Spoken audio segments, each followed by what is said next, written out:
Македонија во пакет со Албанија во Европската Унија. Овој месец најверојатно и двете балкански земји ќе добијат датум за старт на преговорите, но и листа со услови кои треба да ги исполнат. Блумберг објавува дека во нацрт извештајот што во петокот бил поделен меѓу министрите на Европската Унија, стоело дека во Луксембург на 15 октомври ќе биде решено да стартуваат преговорите за пристапување со владите во Тирана и во Скопје. Брисел смета дека со тоа ќе се стабилизира проблематичниот дел од Балканот. По проширувањето во 2004 година земјите членки на Европската Унија се предпазливи, па затоа се поизвестно е дека со датумот ќе добиеме и бројни услови.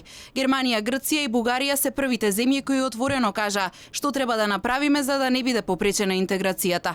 Бундестагот дава зелено светло, но бара строга контрола на реформите со јасни рокови и цели, како и да го задржи правото во текот на преговорите да дава забелешки.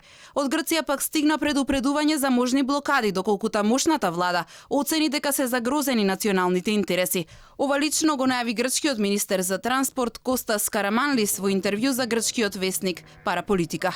Колку и да се обидува Сириза да убеди во спротивното, нашата позиција е цврста. Никогаш немаше да го потпишеме договорот од Преспа. Сметаме дека е национално штетен, да не речам катастрофален. Затоа и направивме се што можевме за да не се изгласа.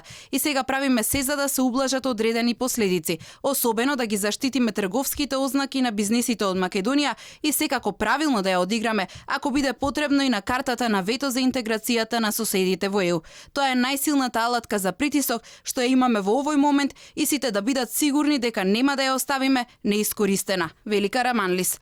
Остри тонови стигнаа вчера и од Софија. Бугарскиот државен врв ни порача дека европската интеграција на Македонија нема да биде на сметка на бугарската историја, јазик и идентитет.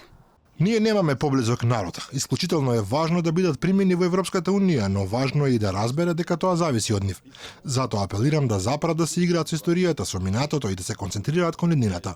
Иако очекувањата на македонските власти беа дека ќе добиеме датум уште во јуни, тогаш земјите како Франција, Холандија, Германија и Данска се спротиставија на тоа да се почнат пристапни преговори.